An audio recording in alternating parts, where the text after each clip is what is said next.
You are born in 1898, not in a hospital. At home, a rented room, thin walls, coal smoke, the smell of boiled cabbage and cheap soap. Your father coughs in the corner. Your mother is tired before you even open your eyes. You are born already owing money. Your childhood is noise. Factory whistles, trams screaming on rails, men in caps moving like ants before dawn.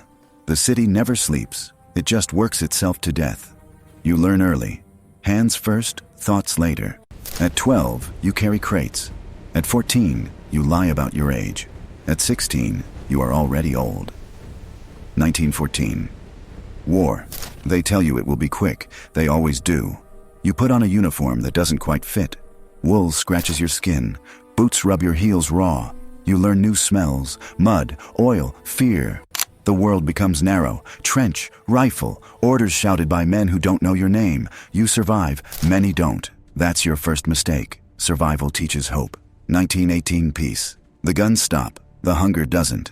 You come back thinner, louder inside your head, quieter outside. The city has changed. Prices are not numbers anymore, they are jokes. Paper money weighs more than bread. You stack bills to light the stove. Inflation eats your past, but you adapt. Everyone does. You get married, a small ceremony, no rings, just promises.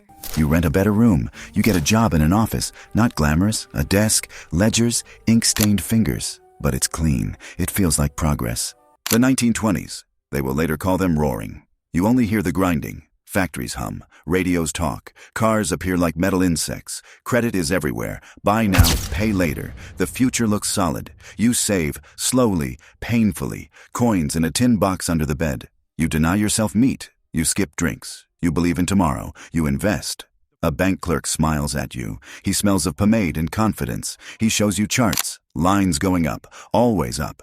He uses words like stability, growth, modern economy.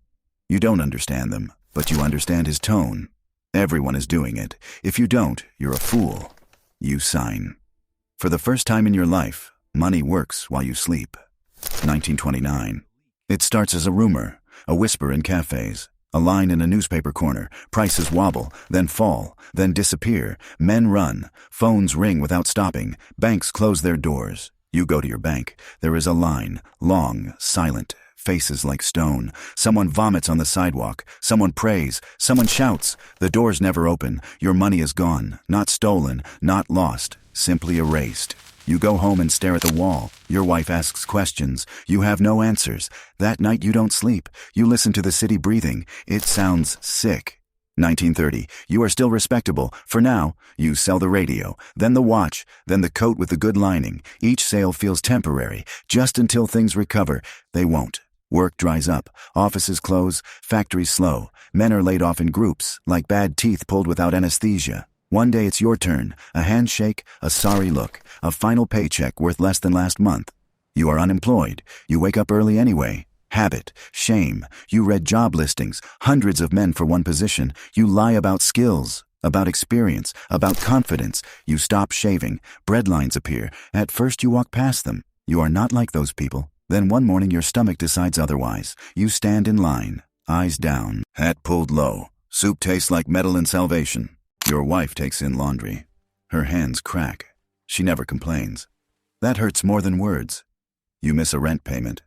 Then another. The landlord knocks less politely. He knows the law, or rather, the lack of it. One morning your things are on the sidewalk. A mattress, a chair, a box of photographs. You are homeless? Not the way you imagined. No dramatic fall. Just a quiet step down. You move into a rooming house. One room, one window, 10 men on one floor. The smell of despair and boiled potatoes. Everyone has a story. No one listens anymore. You look for work anywhere. Docks, construction, farms. You ride freight trains like an animal. The rails sing under you at night. You sleep with one eye open and one hand on your shoes. You learn new rules. Always keep your shoes. Never show all your food. Trust slowly. Hunger changes you. It sharpens some things, dulls others. Morals become flexible. Pride becomes heavy luggage. You leave it behind. You steal. First small things, an apple, a loaf. Then bigger, coal from a rail car, tools from a shed. You tell yourself it's temporary. Everything is temporary now. 1932. Politics gets loud. Men promise solutions, simple ones. Blame has faces now. Foreigners, bankers, the poor, the rich, anyone but chance. You attend a rally for the food, for the warmth of bodies packed together. The words wash over you. Hope sounds the same as anger when you're hungry. You take a job you never imagined. Breaking rocks, clearing roads, government work. It pays little, but it pays. Your back screams, your hands bleed. You are grateful. You send money home. Not much, enough.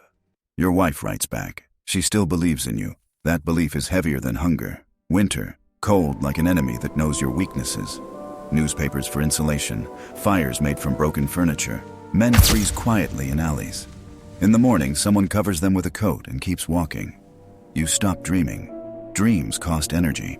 1933, a new president, new words, new programs, new hope rationed carefully. Banks reopen. Some, not yours, Documents are never in order. yours. You get another job, then lose it, then another. Life becomes seasonal. Work in summer, starve in winter. You age fast. At 35, your face is 45. Lines carved by stress, not time. Your teeth loosen, your hair thins. You cough like your father did. You meet men who were once powerful.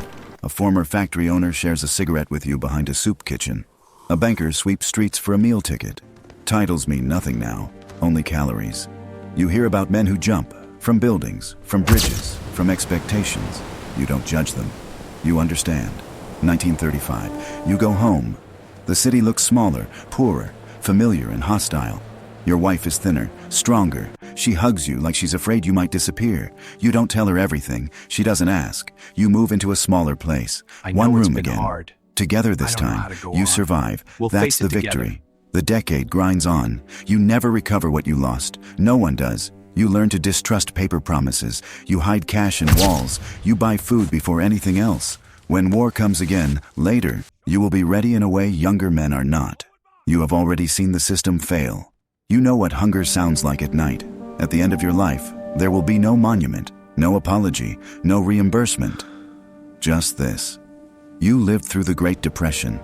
It did not make you rich. It did not make you famous. It made you hard. And that was enough. This was your life. You were a bankrupt in the 1930s, and you survived.